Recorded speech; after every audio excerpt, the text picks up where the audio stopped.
been a while, and I really haven't been uh, following the circus and the clown and all this. All the media, Trump did this and Trump did that, and Trump didn't do that, and Trump back up, and Trump this, and it's a kind of diversion. And what this country is going. Country's problem is really much, much bigger and deeper than Trump and his outbursts. We elected a felon. What do you expect? Anyway, but what I want to talk about today is a new coffee shop here in the Twin Cities. It's open all over the country. From two Yemenis. They're really inspiring young men. Hatem and Munif. Place other than bar and drinking. A third place, like what the founder of Starbucks envisioned. Third place beside work and home. That was the idea, but now all the coffee shops are becoming another office, another extension of work and drive-through and all of this. And a coffee shop, that's a place where you should go and relax and sit down and not to do more work. And but anyway, those two couples, two entrepreneurs, Yemenis and entrepreneur. Look at what one of them said, Hatem. I'm in love with Yemeni coffee and on a mission to share it with the world. It's an amazing vision, and it's more than a coffee. This is a Yemeni coffee. Yemen, where coffee originated, 5,000 years ago. This is a tradition and culture. And so I visited the shop, one of them, and the one in Eden Prairie, which used to be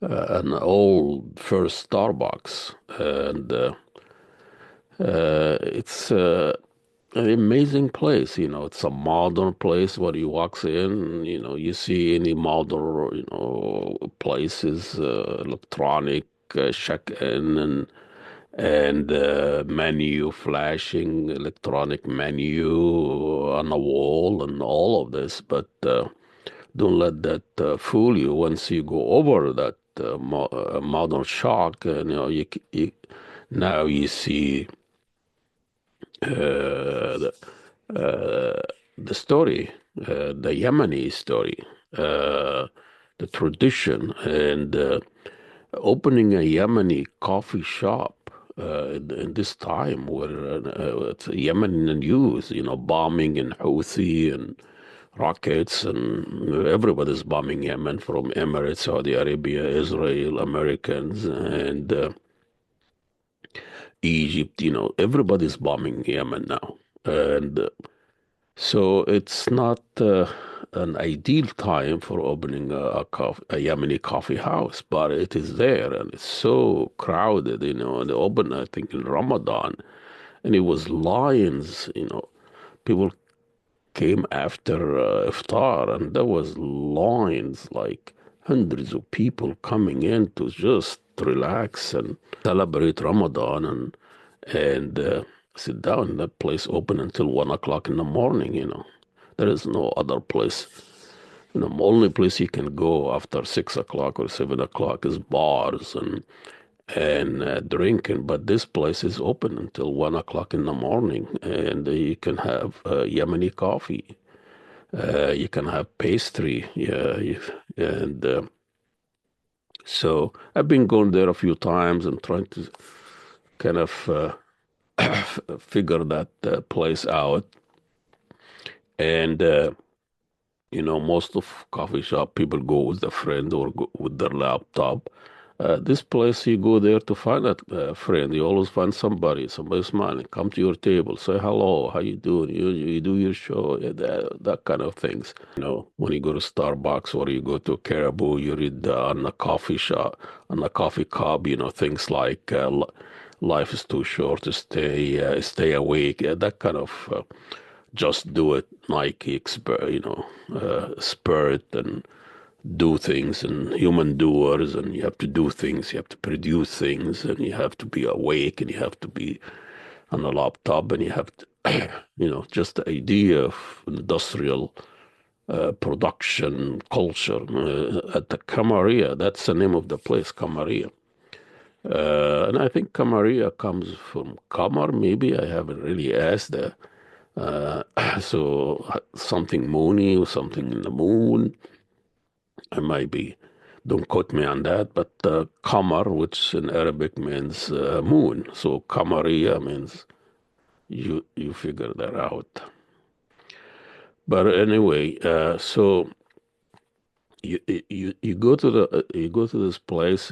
It's full of hyphenated people there, Somali, Yemeni, Ethiopians, and when I was there, there was a bunch of Indians, cricket team. After the game, they were there celebrating a victory or something, and there was somebody is handing out a new uniform, and everybody's happy, and everybody's drinking coffee and sitting there. They can talk to you. You go there, and who you are, what you do, and they talk to you. Can I have one of this uniform? Jokingly, and they say, "Oh yeah, you can," but I'm sure I'm not gonna have that.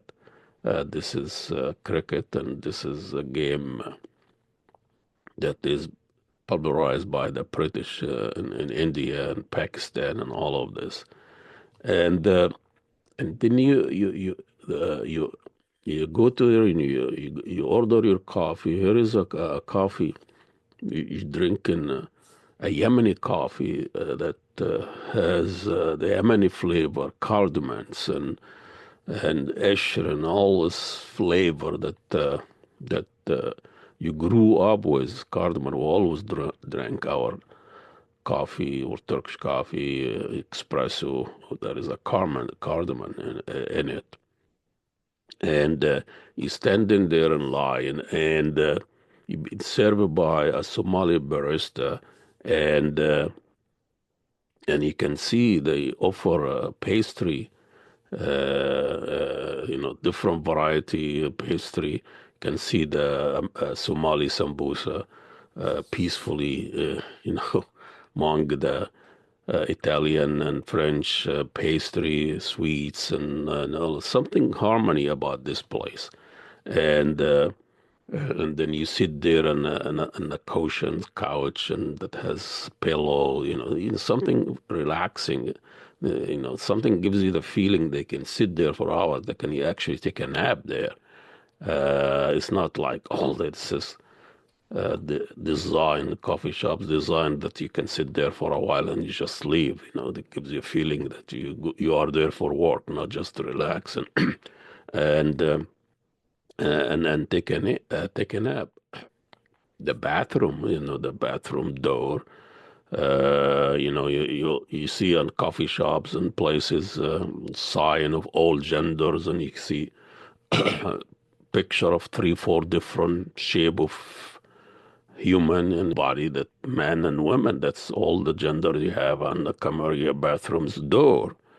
Life is so complicated. Let's not just get uh, add confusion to the mix. If you don't identify as a male and female and would want to know about it, you just go to the bathroom like everybody else. I don't declare my sexuality before I get into that bathroom. You just go there and do your business.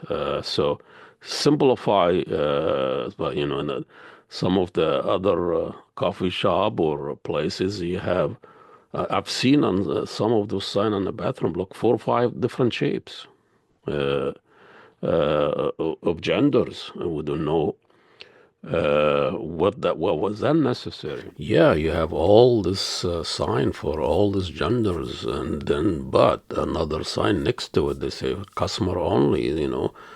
So all gender are welcome, but blacks might not be welcomed, or non-customer are not welcome. But here, everybody is welcome, and you don't have to have a sign for it. But you get the feeling that everybody is welcome. The bathroom is clean, modern plumbing, and nice toilet, nice wash, and you have, like any other bathrooms, modern bathrooms with air dryer and all of that. But what you notice in that bathroom that has a water can, and this is very common in Somali places and Arab Muslim places, a water can where people can wash themselves, and I mean that they use toilet papers, and especially people who you sit there for a long time, so at some point you have to go and pray, and then you wash before pray the wudu, toilet paper is not going to cut it. And so you have to wash them. The Muslims have to wash and cleanse with water. And this is available there. And the friend of mine I have there, or he was look at kind of surprised, the people have water can in the bathrooms. And it will not be surprised when you go to the other bathrooms. It might not have a water can for cleansing. But they might have condoms or needles, dispenser that doesn't bother anybody. But the water can, it bothers people. Oh, where's water can? Oh, the Muslim are coming, and that kind of thing. When you do and you see condom dispensers or needles that people use shooting or whatever drugs, we don't say the people the stoned or the druggers are coming and taking over. No, you just accept these modern things, but a water can might bother a lot of people. But anyway, you go there, you order your coffee, they don't ask you membership, what's your phone number, is that all those questions that you accustomed to when you go to any other coffee shops. The place is just like a family, and what also I noticed on the cup, you order your coffee, it tells you, a normal sugar or a normal size. They don't say big, small, medium, and large. This measurement without any values. This measurement is just measurement. That you are the decider, that you can decide you're gonna drink a medium or or a large, or you're gonna sugar. You can add as much sugar as you want. It's the sugar. It's like a sugar. All you can eat sugar. But in that coffee shop, they say you this is a normal sugar or non-normal sugar. It's just normal. It has that feeling of you fall in the range of the average. Most people have that much sugar in their coffee or their drinks, so you feel like you connect. There is a judgment there. There is a value, the responsibility that it's not just about you. You can have as much sugar as you want, and it doesn't give you how you fall in the range, in the bell shape, if you want to get technical about this. But normal, I mean, it's in the middle. It's like everybody else. It gives you feeling you're not out of line. You're not you're not abnormal. But anyway, very simple, very traditional in a modern setting. Qamaria Coffee Shop or Yemeni Coffee Shops that opens. I think they have 3 places here in the Twin City. One in Eden Prairie that when I went to, and another one in Blaine, in Blaine, and third one I think in St. Paul. And but It gives you an idea about what I'm trying to say here. I don't want to romanticize too much about this place, but theoretically, Starbucks claims that they can make from 170,000 to almost 300 billion if you get technically about the variety of drinks. At Qamaria, you just get a coffee. It was a normal or no abnormal, just very, very simple. So fallacy of choices, so many choices, so many choices. And you end up, you get the latte, you get the cappuccino, you get the whatever, and become the choice itself, become the product. But here in normal, abnormal. It's an authentic coffee experience, diverse. It's almost, I get the feeling this is a diverse experience that could get you deported. With what's going on now with Trump's crusades against immigrants and deporting everybody that's different, that say something different or drink coffee differently. So it's a Qamaria Yemeni Coffee House that opens a few months ago here in the Twin City in a timing that's very critical and very way of introducing Yemeni culture and Yemeni tradition than what we hear in the news from bombing and Houthi and rockets and all of that. Coffee, anyone? Or Yemeni coffee, anyone?